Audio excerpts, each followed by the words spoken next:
இந்த சுதந்திர தினத்துக்கு எதோ இருக்கு பேசுறதுக்கு. ஆனா இன்னைக்கு சுதந்திர தினத்துடைய நிகழ்ச்சியில் நியூஸ்லோடைய ஹெட்லைனில் என்ன வந்துட்டு இருக்கு, அது 2 விஷயம் நேற்றுலேருந்து ஒன்று வந்துட்டு இருக்கு. அது வந்து இதுக்கு முன்னாடி தமிழ்நாடு சுதந்திரமே அடையாமல் இருந்த மாதிரியும், ஏதோ இந்தியாவிலேருந்து தமிழ்நாடு தனியாக இருந்த மாதிரியும், இவர் ஆட்சிக்கு வந்த பிறகு தான் தமிழ்நாட்டுக்கு சுதந்திரம் கிடச்சி அது இந்தியாவோட சேர்த்து செந்தில் சொல்லுவார்ல, ஏன்டா நீ முதலமைச்சர் ஆனால் என்ன பண்ணுவேன், எப்படியாவது நம்ம ஊரை இந்தியாவோட சேர்த்துருவேன் அப்படின்னு. அந்த மாதிரி இவர் ஆட்சிக்கு வந்தவொடனே தான் இந்தியா கூட போய் தமிழ்நாடு சேர்ந்து சுதந்திரம் அடைஞ்சு முதல் சுதந்திர தமிழ்நாட்டில் இவர் கொடியேற்றுற மாதிரி ஃபயர் விட்டுட்டு இருந்தாங்க. இப்போ இது ஒரு பக்கம். இன்னொரு பக்கம் என்ன பேசுகிறோமோ அதை பற்றி பேசுறதுக்கான விவாதமாக இல்லாமல், சுதந்திர தின சம்பந்தமாக நியூஸே இல்லாமல், காவி உடையில் அழகாக வந்து இறங்கிய அந்த நடிகை அப்படின்னு சொல்லி ஒரு ஹெட்லைன்ஸை போட்டுடுறாங்க. சுதந்திர தினத்துக்கு போடுற ஹெட்லைன்ஸா இது அப்படின்ற மாதிரி. அதாவது ஊரே பத்திட்டு எரியும் போது ஒருத்தர் வந்து ஃபெடல் வாசிச்சுறாரு, இந்த ரணகலத்துலேயும் உனக்கு ஒரு குதூகலம் கேட்குதா அப்படின்ற மாதிரி தான் வந்து இன்னைக்கு நடந்த அந்த சம்பவம் இருக்குது. இல்லை ஃபஸ்ட்டு விஷயம் என்ன அப்படின்னு பார்த்தீங்கன்னா, இந்த கொடியேற்றுற சம்பவத்துக்கு நம்ம வரும். நேற்றுலேருந்து ஒரே ஃபயர் விட்டுட்டு இருக்காங்க. ஐயோ எங்கள் அண்ணன் கொடியேற்றுறாரு, கோட்டையில் கொடியேற்றுறாரு, முதலமைச்சராய் முதல் தடவை கொடியேற்றுறாரு. முதல் தடவை முதலமைச்சரானா முதல் தடவை தான் கொடியேற்ற முடியும். இதுக்குன்னு முன்னாடியே வந்து இது பண்ணிட்டு இருக்க முடியுமா? நான் என்னையா உங்கள் லாஜிக்கு. ஸோ விஷயத்துக்கு வரும். இவங்க ஃபயர் விட்டுட்டு இருக்காங்களே, எங்க அண்ணன் முதல் தடவை கொடி ஏத்துறாரு. இந்த கொடி ஏற்றுகின்ற தலைமைச் செயலகத்தில் ஒரு முதலமைச்சர் கொடி ஏத்துறார். ஸோ அந்த உரிமையை வாங்கி கொடுத்தது யாரு அப்படின்னு பார்த்தீங்கன்னா, கலைஞர் கருணாநிதி அவர்கள் தான். அதாவது 1974க்கு முன்னாடிலாம் யார் கொடி ஏற்றுவாங்கன்னா, ஆளுநர் வந்து கொடி ஏற்றுவார். அப்படி ஆளுநர் அதே மாதிரி மாவட்டங்களில் யார் ஏற்றுவாங்கன்னா, மாவட்ட ஆட்சியாளர்கள் ஏற்றுவாங்க. இப்போ இவங்க 2 பேருமே மக்களால் தேர்ந்தெடுக்கப்பட்ட பிரதிநிதியான்னு கேட்டால் கிடையாது. அவங்க இது மாதிரி ஒரு கவர்மெண்ட் ஆஃபீஸரு, இது மத்திய அரசு ஒரு ஆள் தான் ஆளுநர். அப்படி இருக்கும்போது நாங்கள் மக்களால் தேர்ந்தெடுக்கப்பட்ட ஒரு பிரதிநிதி, இப்போ மாநில அரசோடைய உரிமை இது. ஆக நீங்கள் வந்து எங்களுக்கு அந்த உரிமையை கொடுக்கணும். ஒரு மாநில அரசுடைய முதல்வர் தான் வந்து கொடியை ஏற்றுறோம் அப்படின்னு சொல்லி இந்திரா காந்தி அம்மையாரிடம் பேசி போராடி வாங்கின இந்த உரிமை அப்படின்றது 15/8/1974 தான் கலைஞர் அவர்கள் முதல் முறையாக கொடியை வந்து ஏற்றுறார். ஸோ அந்த உரிமை அப்படின்றது மாநிலத்துக்கான உரிமையாக இருக்கணும். இப்போ அந்த கொடி ஏற்றுற உரிமையை எங்களுக்கு கொடுங்க அப்படின்னு வாங்கினவர் கலைஞர் அவர்கள் தான். ஸோ இந்த கொடியேற்றுறதுக்கு நீங்கள் ஃபயர் விட்டீங்களே, இன்னைக்கு உங்கள் அண்ணன் கொடியேற்றுறதுக்கு காரணமே அன்னைக்கு கலைஞர் பண்ண போராட்டம் தான். அந்த போராட்டத்தோட விளைவு தான் இந்த உரிமை இன்னைக்கு தமிழ்நாட்டில் ஒவ்வொரு முதலமைச்சரும், அதுக்கு பின்னாடி எந்த முதலமைச்சர் ஏற்றினாலும் அது கலைஞர் அவர்களால் வாங்கி கொடுக்குது தான். இதை வந்து நீங்கள் ரீசன் சொன்னாலும் சரி, உருட்டுன்னு சொன்னாலும் சரி, இல்லை 200 ரூபாய் யூபின்னு சொன்னாலும் சரி, வரலாறு இதுதான். அவர் வாங்கி கொடுத்தது தான் இன்னைக்கு விஜய் அவர்கள் ஏற்றிட்டு இருக்காரு அப்படின்றது தான் அந்த ஃபயருக்கு பின்னாடி இருக்கக்கூடிய ஹிஸ்ட்ரி இதுதான். ஸோ இதெல்லாம் ஒரு புறம் இருக்கட்டும். இப்போ இந்த பக்கம் இது அவசியம்தானா, இது தேவைதானா? அதாவது இபி பில்லு எக்கச்சக்கமாக ஏறிட்டு இருக்கு, கண்ணா பின்னான்னு வந்துட்டு இருக்கு. இன்னொரு பக்கம் காவேரி பிரச்சனை, மேகதாது பிரச்சனை, சட்டம் ஒழுங்கு சரியில்லை. கிட்டத்தட்ட ஒரே நாளில் 3 கொலை. ஒன்று வந்து கோவையில் அந்த அமுதன்ற பையன் இந்த மாதிரி யார் கஞ்சா விற்கிறாங்க அப்படின்ற தகவல் சொன்னதுக்காக அந்த பையனை வந்து நடு கிரவுண்டில் 20 பேர் அடிச்சே கொண்டுட்டாங்க. அந்தனுடைய பதட்டம் வந்து சட்டமன்ற வரையும் போய் சட்டமன்றத்தை எதிர்கட்சி தலைவர் வந்து கேட்டார். ஆனால் ராஜ்மோகன் அவர்கள் பள்ளிக்கல்வித்துறை அமைச்சர் இல்லை இது சட்ட ஒழுங்கு பிரச்சனை அப்படின்னு சொல்லிட்டு போயிட்டாரு. போதை பிரச்சனை, கஞ்சா அந்த போதை சம்பந்தமான பிரச்சனை இல்லை, இது சட்ட ஒழுங்கு பிரச்சனை. சட்ட ஒழுங்கு பிரச்சனையும் அரசு தான் வந்து கண்கொத்தி பாம்பா பார்த்து கட்டுப்படுத்தணும். ஏன்னா அதை நீங்கள் முன் வச்சு தான் பிரச்சாரம் பண்ணி இன்னைக்கு இந்த இடத்துக்கு வந்திருக்கீங்க அப்படின்றது குறிப்பிடத்தக்கது. ஸோ இந்த பிரச்சனை முடியறதுக்குள்ளேயே அந்த பிரச்சனை அடங்குறதுக்குள்ளேயே இன்னொரு பிரச்சனை சென்னையில் திருவற்றியூர்ல தனுஷ் அப்படின்ற பையன் வந்து ஏன் கஞ்சா விற்கிறீங்க அப்படின்னு தட்டி கேட்டதற்காக அவங்கள வந்து இதே மாதிரி அடிச்சு கொண்டு இருக்காங்க. கூட இருக்க சக மாணவர்களே அடிச்சு கொண்டு இருக்காங்க. போதை பழக்கமே ஒரு பெரிய இஷ்யூவா இருக்கு. அதை காட்டி கொடுத்தா, அதை வந்து யாராவது அரசுக்கு தகவல் கொடுத்தா அவங்க வந்து உயிருக்கு பிரச்சனையாக இருக்குது, அதை தட்டி கேட்டால் அவங்களோட உயிருக்கு பிரச்சனையாக இருக்குது. ஆனால் நாங்கள் வந்த உடனே போதை கலாச்சாரத்தை ஒழிச்சிட்டோம் அப்படின்னு வந்து கூசாமல் போய் சொல்லிட்டு இருக்கீங்க. இது இல்லாமல் தனுஷுக்கு அடுத்தபடியாக கும்மிடிப்பூண்டியில் மது போதை தகராறு, ஃப்ரெண்ட்ஸுக்குள்ளே குடிச்சிருக்காங்க. குடிக்கும் போது தகராறு வந்து அதே கூட இந்த ஃப்ரெண்ட்ஸே அந்த பையனை வந்து கிட்டத்தட்ட 18 வயதான ரஞ்சித் என்ற இளைஞனை வந்து கூட இருக்க வீட்டுக்கு பக்கத்துலேயே இருக்கவங்க குடிக்க போகும்போது இந்த மது தகராறுல ஏற்பட்ட பிரச்சனைல அதே இடத்துல ஸ்பாட்ல வீட்டுக்கு பக்கத்துலேயே அந்த பையனை வெட்டி கொண்டுட்டாங்க. ஒரே நாளில் 3 இளைஞர்கள் அடுத்து கோவை, திருவொற்றியூரில் தனுஷ், இப்போ இந்த ரஞ்சித் அப்படின்ற 3 மாணவர்கள் வந்து அடுத்தடுத்து கொலை செய்யப்படுறாங்க. இது ஏன் இந்த மாதிரி போதை இதில் வந்து இவ்வளோ மோசமாக இருக்குது, இதை ஒழிக்கிறேன்னு சொல்லி தானே நீங்கள் ஆட்சிக்கு வந்தீங்க, இந்த உங்களோட ஆட்சி லட்சணம் இப்படி இருக்கே அப்படின்னு கேட்டால் இல்லை, இது வந்து கேங் ஃபைட்டு, இது சட்ட ஒழுங்கு பிரச்சனை அப்படின்னு சொல்லிட்டு திசை திருப்பறதுக்கு ஒரு அமைச்சர் வேற, நம்மளுடைய நேரங்கட்ட நேரம் அப்படின்னு தான் சொல்லணும். இதுக்கப்புறமா பார்த்தீங்கன்னா 4வது ஒரு கொலை டி நகரில் நகைக்காக, நம்ம புஷி ஆனந்த் அவர்கள் தொகுதி தான், டி நகரில் நகைக்காக 80 வயதுடைய மூதாட்டியே கொலை அப்படின்னு. இதை தான் அன்னைக்கு விஜய் சார் சொல்றார், 6 வயசுலேருந்து 60 வயசு வரைக்கும் வயசான பாட்டிங்க கூட வெளியே நடமாட முடியல உங்கள் ஆட்சியில் அப்படின்னீங்க. இப்போ உங்கள் ஆட்சியில் மட்டும் என்ன நடக்குது, நீங்கள் இதை எப்படி வந்து கட்டுப்படுத்துறீங்க? ஆனால் இதெல்லாம் உங்களுக்கு பிரச்சனையே கிடையாது, இந்த பிரச்சனைலாம் ஒரு பிரச்சனையே கிடையாது. உங்களுக்கு வந்து காவி கலரில் புடவை கட்டிட்டு அந்த மேடம் வந்து ஃபஸ்ட்டு ரோலை, அதாவது இவங்களுக்கு ஒரே அதாவது அந்த பிரச்சனை நடக்கிறதுக்கு முன்னாடி ஒரே ட்விட்டு தான், drama this age is embarrassing அப்படின்னு ஒரே ஒரு ஸ்டோரி தான். அந்த ஸ்டோரியோட விளைவு என்ன அப்படின்னு பார்த்தீங்கன்னா முன் வரிசையில் சீட்டு அப்படின்ற மாதிரி தான் இருக்குது நீங்கள் பண்ணுறது. அந்த ஸ்டோரி வருது, ஸ்டோரிக்கு அடுத்த நொடியே இந்த மாதிரி. இதில் நடுவில் வர சங்கீதா அவர்கள் வந்து இந்த டைவர்ஸை வந்து வாபஸ் வாங்கிட்டாங்க அப்படின்னு உடனே எல்லாம் ஃபயர் விட்டானுங்க, இனி வந்து அவங்கள வெளியே அனுப்பிச்சிருவாங்க, இந்த குடும்பம் எல்லாம் ஒன்று சேர்ந்துடும், சென்னைக்கு வந்து விட்டார், லண்டன்லேருந்து மகள் வந்து அப்பாவை பார்க்கணும் என்று நினைக்கிறார், வீட்டுக்கு வந்து விட்டார், பனையூருக்கு போய் விட்டார், என்னென்ன பொய் செய்தி பரப்பணுமோ அவ்வளோ பொய் செய்தியும் அவ்வளோ அழகாக இருக்கக்கூடிய இந்த ரூட் மாஃபியாக்களை வச்சு நம்மளே ஒரு செகண்ட் உண்மையிலேயே சங்கீதா வந்து வீட்டுக்கு தான் போயிட்டாங்க போல இருக்கு, டைவர்ஸ் வேணாம் அப்படின்னு சொல்லிட்டு வீட்டுக்கு போய் சேர்ந்துட்டாங்க போல, நல்ல விஷயம், ஒரு குடும்ப பிரியாம ஒன்று இணைஞ்சிருச்சு அப்படின்னு நினச்சிட்டு இருந்தா, அதெல்லாம் நான் இருக்க வரைக்கும் நடக்காது அப்படின்ட்டு காவி கலர்ல தான் யார் பின்னணியில் இருக்கிறார்கள், விஜய் அவர்களை யார் பின்னணியிலிருந்து இயக்கப்படுகிறார்கள் அப்படின்றத சிம்பாலிக்கா சொல்லாம சொல்லிட்டு அந்த அம்மையார் வந்து இப்பல அம்மையார்னு சொல்லி பழகிடுவோம், ஏன்னா திடீர்னு சொல்ல கஷ்டமா இருக்கும்ல, அதனால இப்பத்துலேருந்தே ஒரு சின்ன அம்மையார் அப்படின்னு சொல்லி பழகிடுவோம். அந்த சின்ன அம்மையார் வந்து புடவையை கட்டிட்டு வந்து உட்காந்துருக்காங்க. ஸோ அதுதான் இன்னைக்கு ஹைலைட். அவர் பார்க்க இவங்க பார்க்க, அவர் சல்யூட் அடிக்க இவங்க சல்யூட் அடிக்க, இவ்வளோ பிரச்சனை போயிட்டு இருக்கு. பிரச்சனை எங்க இவ்வளோ பிரச்சனை இதுக்கு முன்னாடி சொன்னீங்க பார்த்தீங்களா, சட்டம் ஒழுங்கு பிரச்சனை மட்டும் இவ்வளோ போயிட்டு இருக்கு.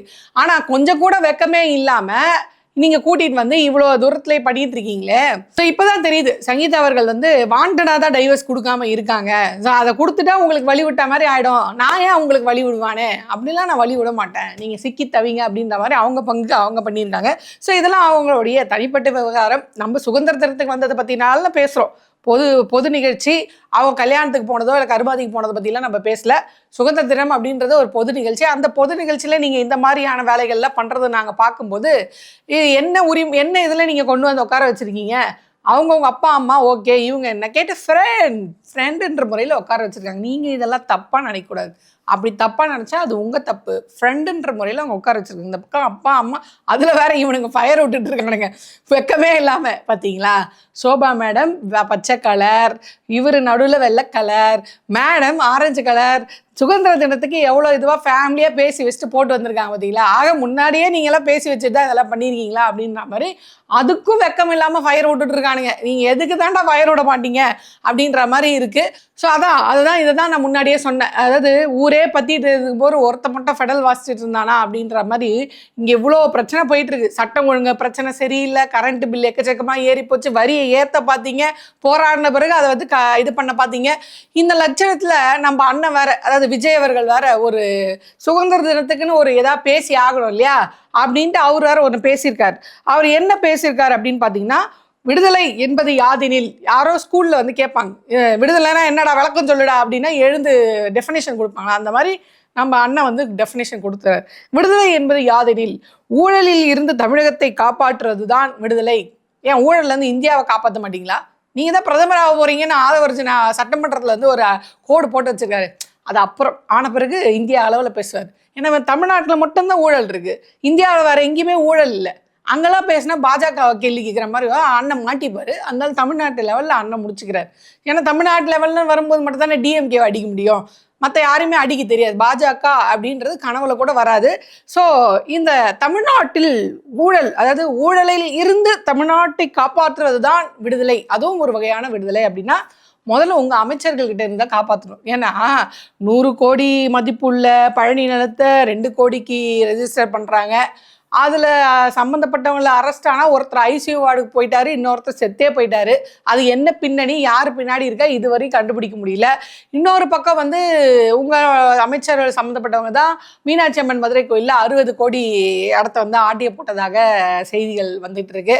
அதே மாதிரி உங்களுடைய புசி ஆனந்த் அவர்கள் உங்கள் கட்சி சேர்ந்த பெண்கள் தான் சொல்கிறாங்க 5 முதல் 50 லட்சம், 30 முதல் 3 முதல் 35 லட்சம் வரை இந்த வழக்கறிஞர்கள் அரசு வழக்கறிஞர் நியமனத்திற்கு லஞ்சம் வாங்கிறார்கள் அப்படின்னு உங்கள் கட்சியை சார்ந்த அட்வொகேட் டீமில் இருக்கவங்க தான் சொன்னாங்க.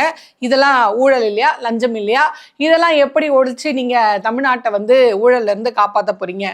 ஃபஸ்ட்டு நீங்கள் தமிழ்நாட்டை காப்பாற்றிருக்கட்டும், இந்த நபருக்கு கிட்டலாம் இருந்து எங்களை காப்பாற்றுங்க அப்படின்ற மாதிரி பெண்கள் வந்து ஒரு பக்கம் கதறாங்க. அதாவது நாங்கள் வந்தால் தான் பெண்களுக்கே பாதுகாப்பு, நாங்கள் வர்றதுக்கு முன்னாடி பெண்கள்லாம் பாதுகாப்பே இல்லாமல் இருந்தாங்க, நாங்கள் வந்த உடனே பாதுகாப்பு அப்படின்றார். எப்படி நான் பாதுகாப்பு? நான் ஒரு சிங்க பெண்கள் பாதுகாப்பு படையை உருவாக்கி இருக்கிறேன், அதனால் உங்களுக்கு பாதுகாப்புனா அப்போ டிவிகேல இருக்க கட்சி பெண்கள்லாம் கேட்டுட்டு இருக்காங்க. முதல்ல அந்த சிங்க பெண்கள் பாதுகாப்பு படை எங்களுக்கு கொடுங்கண்ணே, நம்ம கட்சிக்கு ஆஃபீஸ்க்கு 2 போடுங்கண்ணே, மாவட்டத்துக்கு மாவட்டம் நம்ம கட்சி ஆஃபீஸ் இருக்குல்ல, அங்கெல்லாம் 2 சிங்க பெண்கள் பாதுகாப்பு படை போடுங்க அப்படின்னு சொல்லிட்டு இருக்காங்க. ஏன் அப்படின்னா இப்போ ரீசெண்டாக தூத்துக்குடியில் அமைச்சர் ஸ்ரீநாத் ஒரு விஷயத்தில் சிக்கியிருக்கார். இந்த பொண்ணு வந்து கதறி அழுகுது. அதாவது முன்னாடிலாம் போய் கம்ப்ளைண்ட் தான் கொடுப்பாங்க. இப்போ டிவிகேல நடக்கிற அராஜகம், பெண்கள் பாலியல் ரீதியாக எவ்வளோ மோசமாக அவங்க வன்முறைகளை ஃபேஸ் பண்ணுறாங்கன்னா அதனோட வெளிப்பாடு நேரடியாக வெளியே வந்து மீடியாவை ஃபேஸ் பண்ணி அவங்க ஓப்பனாக சொல்கிறாங்க. அண்ணன் என்னை இந்த மாதிரி அநியாயம் பண்ணுறாங்க, வீடியோ எடுத்து வச்சு மிரட்டுறாங்க. அதில் அமைச்சரே சொல்கிறாங்க, அந்த இந்த மாதிரி உட்கார வச்சு அடிப்பேனால அவங்களே சொல்கிறாங்க என்னைய கூட வீடியோ எடுத்து வச்சு மிரட்டுறாங்க அப்படின்னு. உங்கள் ஆட்சி லட்சணம், உங்கள் கட்சி லட்சணமே இப்படி போயிடுது. ஸோ இப்போ இந்த தூத்துக்குடியை சேர்ந்த பெண் வந்து இந்த மாதிரி சொன்னாங்கல்ல, அதை அமைச்சர் ஸ்ரீநாத் அவர்கள் காதுக்கு போனால் கூட அவரை பற்றி அந்த நீங்கள் யாரால் பாதிக்கப்பட்டீங்களோ அவரை பற்றிலாம் நீங்கள் கம்ப்ளைண்ட் தூக்கிட்டு வராதிங்க அப்படின்னு. ஏன்டா, அதாவது அட்ஜஸ்ட் பண்ணி போனாதான் உங்களுக்கு பதவி கொடுக்கப்படும் அப்படின்னு சொன்னால் அந்த பற்றி தட்டி கேட்க வேண்டிய அமைச்சரே அவரை பற்றி நீங்கள் வந்து கம்ப்ளைண்ட் எடுத்துகிட்டு வராதிங்கன்னு சொல்லும்போது அப்போ இவங்க நியாயத்தை கேட்டு எங்கே போகிறது? ஆளுநர் வரையும் போய் பார்த்துட்டாங்க, நியாயமே கிடைக்கல. இப்போ ஆளுநரும் அவங்களும் எந்த அளவுக்கு ஒத்து போயிருக்காங்க அப்படின்றது நம்மளுக்கு இதெல்லாம் கண்கூடான தெரியுது. குதிரை பேரத்துக்கு வாய் திறக்க மாட்டார். போய் ஒரு பொண்ணு வந்து கம்ப்ளைண்ட் கொடுக்குது, எனக்கு வேலை வாங்கி தரேன்னு சொல்லி கூல்ட்ரிங்ஸை கலந்து கொடுத்து இப்படி பண்ணிட்டாங்க அப்படின்னு. இன்னொரு பொண்ணு என்னை வீடியோ எடுத்து வச்சு மிரட்டுறாங்க, பணிஞ்சு போனாதான் இந்த மாதிரி பதவி வாங்கி கொடுப்பேன்னு சொல்லி ரொம்ப ஆபாசமாக பேசுகிறாங்க, மிரட்டுறாங்க.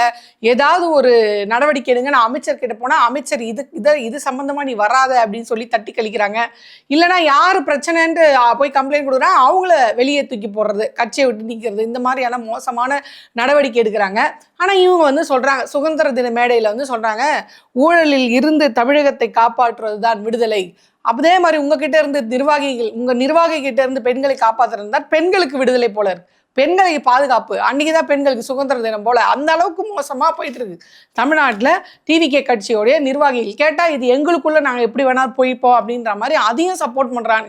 இவங்க சப்போர்ட் பண்ணாத விஷயமே கிடையாது. எனக்கு தெரிஞ்சு இது வந்து ஜென்ரல் பப்ளிக்ல இருக்க யாரோ 10 பேர் சப்போர்ட் பண்ற மாதிரி தெரியல. என்ன நடந்தாலும் காசு கொடுக்குறேன், அந்த காசை வாங்கிட்டு நீ சப்போர்ட் பண்ணுன்னு ஒரு 10 பேரை இறக்கி விட்டு அந்த 10 பேருக்கு 100 ஐடியா போலியா இறக்கி விட்டு அதுல இருந்துதான் இவங்க சப்போர்ட் பண்ணிட்டு இருக்காங்க அப்படின்னு நினைக்கிறேன். ஸோ 2வது அவர் வந்து சொல்லியிருக்காரு, சென்ற ஆட்சியில் நடந்த நல்ல நலத்திட்டங்கள் எல்லாமே வந்து தொடரும். இல்லை, நான் தெரியாம தான் கேட்குறேன், நீங்க ஆட்சிக்கு வந்து என்ன நல்ல நலத்திட்டங்கள் கொண்டு வந்தீங்க அப்படின்னு 4 சொல்லுங்க பார்ப்போம். ஒன்னே ஒன்று சொன்னீங்க, சிங்க பெண்கள் அதிரடி பாதுகாப்பு படை, அது தொடர்பு கொள்ளவே முடியவில்லை, தொடர்பு கொண்டாலும் அந்த தேவையான நேரத்துக்கு வரவில்லை அப்படின்னு உங்க கட்சியை சார்ந்த பெண்கள் தான் சொல்றாங்க. அவர் சரி, நிறைய பெண்கள் இந்த மாதிரி கம்ப்ளைண்ட் கொடுக்குறாரு. 2வது, அந்த படைக்கு ஏதாவது அதிகாரம் இருக்கா அப்படின்னா எஃப்ஐஆர் கூட போட முடியாது, லட்டி கூட கையில் வச்சுக்க முடியாது. அப்படி ஒரு அதிரடி படை. ஸ்பாட்டில் பிரச்சனை நடக்குதுன்னா அதை பார்த்துட்டு அவங்கள வந்து கையை கட்டி கூட்டிகிட்டு வந்து போலீஸ் ஸ்டேஷனில் விடணும், அவ்வளோதான். ஆல்மோஸ்ட் ஒரு செக்யூரிட்டி மாதிரி. சரி, அதுக்காக தனியாக ஒரு டீம் ஃபார்ம் பண்ணிங்கன்னா அதுவும் கிடையாது. ஏற்கனவே இருந்த போலீஸ்ல இருந்து அவங்கக்கிட்டேயே காசு வாங்கி யூனிஃபார்முக்கு அவங்களுக்கே யூனிஃபார்மை கொடுத்து படை அப்படின்ட்டு ஏதோ ஒரு ரீல்ஸ் விட்டுருக்கீங்க. அப்புறம் இப்போ மகளிர் விடியல் பயணம், அதில் விடியலை மட்டும் தூக்கிட்டு மகளிர் பயணம் நீங்கள் தமிழ்நாடு பூரா பெண்கள் எல்லா பஸ்லையும் இலவசமாக போகலான்னு சொன்னீங்க, அதை நீங்கள் செயல்படுத்தலை. 6 சில்லறை தரேன்னு சொன்னீங்க, அதை செயல்படுத்தலை. 2500 ரூபாய் தரேன்னீங்க, அதை செயல்படுத்தலை. தங்க மோதிர திட்டம் அப்படின்னீங்க, ஆனால் அதுக்கு நீங்கள் கோட் பட்டி இருக்கிறத பார்த்தா 1 கிராம் கூட வாங்க முடியாது போல, அந்த அளவுக்கு நீங்கள் வந்து பட்ஜெட் அதுக்கு ஒதுக்கி இருக்கீங்க. ஸோ இதெல்லாம் இதெல்லாம் பார்க்கும்போது நீங்க நல்ல திட்டங்கள்னு ஒன்றையுமே கொண்டு வரல, இது வரைக்கும் கொண்டு வரல. 100 நாள்ல எதுவுமே கொண்டு வரல. 100 நாள்ல ஒன்று தான் இன்னொன்று ஞாபகம் வருது. 100 நாளில் 1,00,000 கோடின்னாங்க. 97 இது ஒப்பந்தங்கள் கையெழுத்தாவது. விசாரிச்சுக்கு பார்க்க போனா 97 72 டிஎம்கே பீரியட்ல பண்ணது. அதிமுக பீரியட்ல இருந்ததெல்லாம் கம்பெனியெல்லாம் கூட்டிட்டு வந்து கணக்கு காமிச்சு வச்சிருக்காங்க. எதுக்கு இந்த பொழப்புன்னு நான் கேட்கறேன். அதுவும் ரகசிய கல்யாணம் மாதிரி, விடிஞ்சா பொண்ணு தூக்குடா கல்யாணம் அப்படின்ற மாதிரி இப்படி ஒரு பெரிய சாதனை, வரலாற்று மிக்க சாதனை, 100 நாளில் 1,00,000 கோடியை பண்ணிட்டு விடிகாலையில யாருக்கும் சொல்லாம கொள்ளாம ஒரு மாநாடுன்னு நியூஸ்ல வருது. அப்பதான் தெரியுது இப்படி ஒரு மாநாடே கண்டக்ட் பண்றாங்க. ப்ரெஸ்ஸை கூட உள்ள அலோவ் பண்ணல. ஏன் எதுக்கு இந்த மாதிரியான ஒரு வேலை அப்படின்ற மாதிரி தான் இருக்கு. ஸோ இது வரைக்கும் இவர் என்ன புதிய நலத்திட்டங்கள் கொண்டு வந்தார், பழைய நலத்திட்டங்கள் தொடர்ந்து பூராமே கடந்த திமுக ஆட்சியில் கொண்டு வந்த பழைய நலத்திட்டங்கள் தான் தொடர்ந்துட்டு இருக்கு. எல்லாத்துலேயும் நீங்கள் ஸ்டிக்கர் ஒட்டியிருக்கீங்க, அவ்வளோதான். இப்போ நீங்கள் இப்போ இந்த 97 72 திமுக அதில் நீங்கள் ஸ்டிக்கர் ஓட்டிருக்கீங்க. தமிழ்நாடு முதல் இடத்தை நோக்கி போய் கொண்டு இருக்கிறது, 1.5 ட்ரில்லியன் நான் ரீச் பண்ணுவேன் அப்படின்னு நிதி ஆயோக்கில் பேசுனீங்களா, அதுவும் திமுக செய்த சாதனை தான். உங்கள் பேரில் ஸ்டிக்கர் ஒட்டியிருக்கீங்க. 1000 ரூபாய் பெண்களுக்கு ஏற்கனவே திமுக கொடுத்த 1000 ரூபாய் தான் நீங்கள் வந்து கொடுத்துட்டு இருக்கீங்க. விடியல் பயணம் திமுக கொண்டு வந்தது. இப்போ எதை நீங்கள் புதுசாக கொண்டு வந்துட்டீங்க, பழைய தொடரும் அப்படின்னு பெருமை பேசிக்கிறீங்க, எனக்கு ஒன்றுமே புரியலையே. நீங்கள் ஏதோ புதுசாக இதை விட திமுக செஞ்சதை விட பயங்கரமாக புதிதாக நான் ஒரு விஷயத்தை கண்டுபிடித்து செய்கிறேன் அப்படின்னு சொன்னால் அதுவும் நான் எங்கள் சாதனையோட அந்த சாதனை தொடரும் அப்படின்னு நீங்கள் சொல்லலாம். தொடர்றதே அந்த சாதனை மட்டும்தான். அப்புறம் எதுக்கு இது வேற ஏதோ பெருசாக நான் செஞ்சுட்டேன் அதோடு சேர்ந்து இதுவும் தொடருது அப்படின்ற மாதிரி பேசுகிறீங்க அப்படின்னு எனக்கு புரியல. ஒட்டு மொத்தத்தில் இந்த சுதந்திர தின நிகழ்ச்சி அப்படின்றத ஒரே ஒரு காவி புடவையை கட்டிட்டு வந்து ஒட்டுமொத்த நியூஸையும் அவங்க பக்கம் திருப்பிட்டாங்க அப்படின்னு தான் சொல்லணும். ஸோ விஜய் அவர்கள் வந்து ஒட்டுமொத்த சுதந்திர தினத்துடைய நிகழ்ச்சியை வந்து ஒரே ஒரு காவி புடவை கட்டிட்டு வந்து மொத்தமாக ஃபோக்கஸை பூரா அவங்க பக்கம், நியூஸை பூரா அவங்க பக்கம் மாற்றி வச்சிருக்காங்க அப்படின்னு தான் சொல்லணும். ஸோ அண்ணனுடைய அத்தனை பில்டப்பும் தூளாக்கிய அந்த நடிகை அப்படின்னு வேணா நம்ம சொல்லிக்கலாம். ஏன்னா இந்த நடுவில் இன்னொன்று மிஸ் பண்ணிட்டு பாருங்க, நயினார் நாகேந்திரன் அவர்கள். அதாவது ஒரு பெத்த தாயை வந்து இந்த மாதிரி அவர் பேசிட்டாரு அப்படின்ட்டு எல்லாருக்குமே ரத்தம் கொந்தளிக்குது. இதே வேற திமுகல இருந்து நான் அவங்கள சொல்லுங்க காவேரி தாங்க சொன்னேன் அப்படின்னு தெளிவுபடுத்தினா கூட அது எப்படி நீ அவங்கள சொல்லுவ அப்படின்னு சொல்லி கைது பண்ணி அன்னைக்கு பூரா போலீஸுக்கு 3000 போலீஸு தொண்டர்கள் போராட்டம், யூபி மாதிரி 2 பேரும் அடிச்சுக்காத குறைதான் ஆல்மோஸ்ட் ஒரு பெரிய கலவரம் வர வேண்டியது. ஒரே ஒரு வார்த்தை, அதுவும் அவங்கள பற்றி சொல்லலை. அதை நீங்களா அப்படி ஒரு இது அர்த்த கற்பிச்சு நீங்களா அவ்வளோ பெரிய சர்ச்சையாக்குனீங்க. இன்னைக்கு சொந்த தாயை பற்றியான ஒரு விமர்சனத்தை நயினார் நாகேந்திரன் அவர்கள் வந்து வச்சிருக்காரு. இதற்கு என்ன அப்படின்னு பார்த்தீங்கன்னா, டிவிகே தரப்பு அமைச்சர்கள் கண்டனம், டிஜிபி ஆஃபீஸில் கம்ப்ளைண்ட் கொடுத்துருக்கோம். இப்போ போய் அரெஸ்ட் பண்ணுங்க பார்ப்போம். ஏன் அரெஸ்ட் பண்ணல? நியாயம் எல்லாருக்கும் ஒன்று தானே. பெண்கள் இப்போ எங்கே போனீங்க? டிவிகேவுடைய பெண்கள் எல்லாம் காணுமே, அந்த மகளிர் அணியெல்லாம் காணுமே. அதெல்லாம் வந்து மேடம் ஒரு ஆளுக்கு மட்டும்தான் வருவாங்க. ஒய்ஃபே விமர்சனம் பண்ணப்போ வராதவங்க தாய்க்கு மட்டுமா வரப்போறாங்க. தாய்க்கும் வரல, தாரத்துக்கும் வரல, அவங்களுக்கு மட்டும் வருது அப்படின்னா என்ன கதை ஏது கதை ஒன்றுமே புரியல. இந்நேரம் நீங்கள் நயினார் நாகேந்திரன் அவர்களை கைது செய்திருக்கணும் இல்லையா? போலீஸ் போயிருக்கணும் இல்லையா? ஏன் போகல? டிவிகேவுடைய மகளிர் அணி கொந்தளிச்சிருக்கணும் இல்லையா? சரி, அவங்க ஒய்ஃபாவது டைவர்ஸ் இருக்காங்க இல்லையா அப்படின்ற மாதிரி இதில் இருக்காங்க. பெத்த தாயாச்சு, உங்களை வளர்த்து எடுத்திருக்காங்க, இந்த அளவுக்கு ஆளாக்கி இருக்காங்க. எனக்கு தெரிஞ்சு அவங்க இதுக்கு முன்னாடி அவங்களுடைய அப்பா அம்மா 2 பேரையும் ஒரு டீலில் தான் விட்டு வச்சிருந்தாரு. இப்போ ஏன் அவர் உள்ள சேர்த்து உட்கார வச்சிருக்காருன்னா, யாருமே இல்லாமல் மேடம் மட்டும் வந்து இன்னைக்கு சுதந்திர தினத்தன்னைக்கு உட்காந்துருந்தா எப்படி இருந்திருக்கோம்? கதை நினச்சி பாருங்களேன், ரொம்ப கன்றாவியாக இருந்திருக்கும்ல. அதனால தான் சும்மா அதெல்லாம் வந்து மழுப்பணும் அப்படின்றதுக்காக பேருக்கு நீங்கள் 2 பேர் உட்காருங்க. ஏன்னா மேடம் மட்டும் நாங்கள் தனியாக உட்கார வைக்க முடியாது. அதனால மேடமோட நீங்கள் உட்காரும்போது தான் அது ஒரு ஃபேமிலி மாதிரி தெரியும். ஸோ இந்த இதுக்காக தான் இந்த 2 சப்ஜெக்ட் அவர் வச்சிருக்காருன்ற மாதிரி தான் வச்சிருக்காரு. இல்லைன்னா ஒரு அம்மாவை பற்றி இப்படி பேசியிருக்காங்க, இதுக்கு கொந்தளிச்சு நீங்கள் ஏன் இதுக்கு கொந்தளிக்கல அப்படின்ற மாதிரி வருது. ஸோ அதெல்லாம் கொந்தளிக்க மாட்டாங்க. கொந்தளிக்கிறதுக்கு அவங்க யார் மேடமான்னு? அவங்க அம்மையார் இல்லைல்ல, அம்மா தானே. அம்மையாராக இருந்தால் கொந்தளிச்சிருப்பாரு, இது வேற அம்மா, அதனால் கொந்தளிக்க மாட்டார். இதில் நடுவில் இன்னொருத்தர் வேறு இன்றைக்கி சுதந்திர தினம் அதுமா காமெடி பண்ணியிருக்காரு. யார் அப்படின்னு பார்த்தீங்கன்னா, நம்ம மாணிக் தாக்கூர் அவர்கள் தான். மாணிக்கம் தாக்கூர் அவர்களுக்கு காமெடி பண்ணுறது அப்படின்றது கை வந்த கலை. வடிவேல் தமிழ் சினிமாவில் இல்லாததை வந்து இவர் வந்து நிரப்புறாரு. அவர் வந்து சொல்கிறாரு, எங்களுடைய காங்கிரஸோடைய நெடுங்கனவே என்ன அப்படின்னு பார்த்தீங்கன்னா, ராகுல் காந்தி அவர்கள் வந்து அடுத்த வரப்புற பாராளுமன்ற தேர்தல் இருக்குது பார்த்தீங்களா, அதில் வெற்றி பெற்று பிரதமராக தேசிய கொடியை செங்கோட்டையில் ஏற்ற வேண்டும், இதுதான் எங்களுடைய கனவு அப்படின்னு அவர் வந்து பேசுறாரு. அவரே சொல்லிட்டாரு அது கனவுன்னு. அது கடைசி வரை கனவு தான். இதே மாதிரி யாரை கிட்ட வைக்கணும் யாரை தூரம் வைக்கணும்னு தெரியாம யாராவது இத்திரூண்டு அளவுக்கு இருந்தா கூட என்ன பண்ணுவாங்க, 20 எம்பிங்களை தொலைச்சிட்டு 2 அமைச்சர்களுக்காக 20 எம்பிங்களை தொலைப்பாங்களா? இன்னைக்கு எங்களுக்கு சப்போர்ட் பண்ணுங்க, எங்களுக்கு சப்போர்ட் பண்ணுங்க, எங்க கூட இல்லைங்க, எங்க எப்படி நிற்பாங்க? நிற்க மாட்டாங்க. ஸோ அந்த அளவுக்கு ஒரு எம்பி முக்கியமா அமைச்சர் முக்கியமானு தெரியாத அளவுக்கு ஒரு தலைவர் இருந்தா அவர் பிரதமர் ஆகிறதெல்லாம் நான் கனவு தான். கடைசி வரைக்கும் மாணிக் தாக்கூர் அவர்கள் கனவு தான் காணணும் போல இருக்கு.